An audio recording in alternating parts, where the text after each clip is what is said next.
Yes, I can, because, for example, if you look at a picture like Gone with the Wind, which is probably Max's magnum opus, I mean, it's a hugely long picture, nearly 4 hours, and I think 2 3/4 hours of it are scored.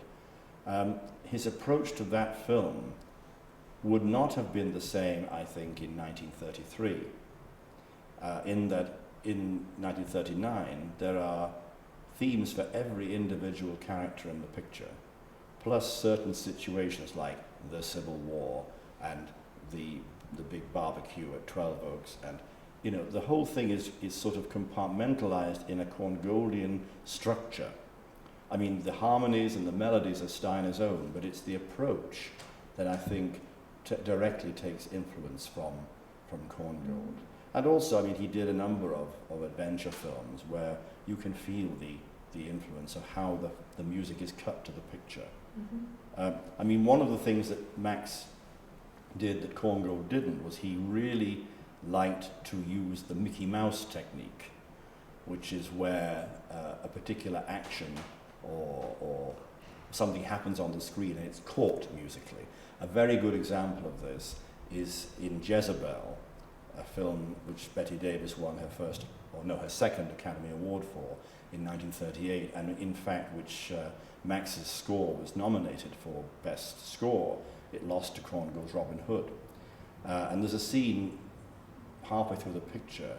The basic story is in the Deep South. It's very like Gone with the Wind, actually. It was almost designed to capitalize on the interest in the coming Gone with the Wind, and also push Bette Davis's chances of getting the role of Scarlett O'Hara. Didn't unfortunately succeed because Vivien Leigh had already been signed by the time the picture was released. But in it, the plague is coming to the Deep South, and it's all part of that. And Henry Fonda, who is the leading man in the film, is out in the garden of this big plantation, and it's known that that yellow fever is further down in the bayou, and they've all come down to the plantation to escape it. And he's out in the garden at night, and he suddenly goes like this because a mosquito has bitten him. And just as he does that, there's a plonk in the orchestra. And that is an example of Mickey Mousing that Max liked to do, so that the audience knew, even if nobody else says anything on screen, that was an important moment.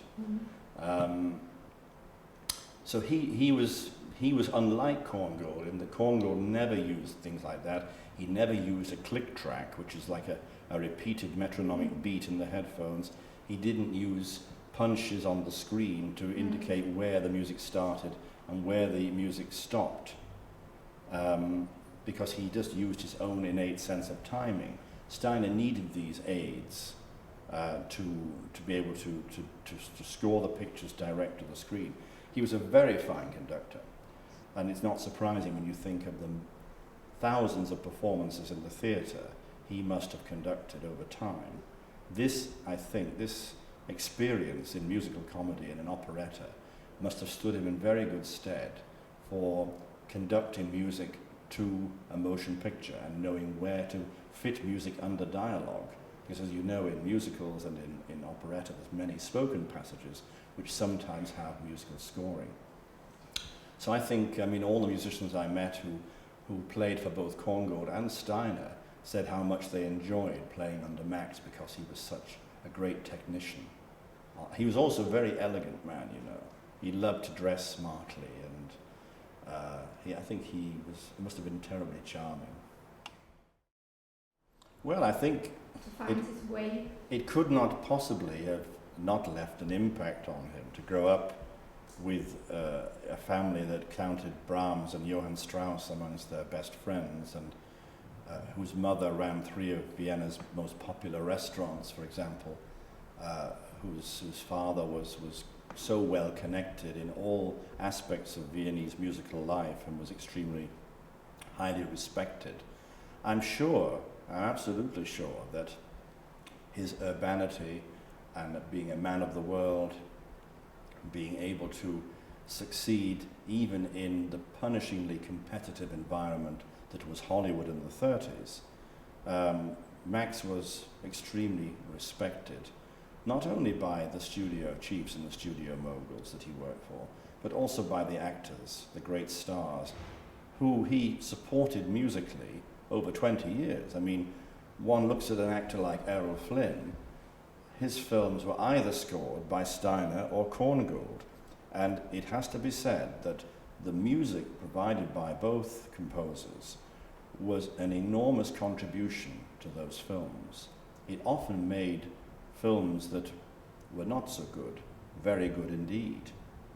I think it may have been Steiner who said that he thought a good score can make a great film even greater, and a good film into a great one.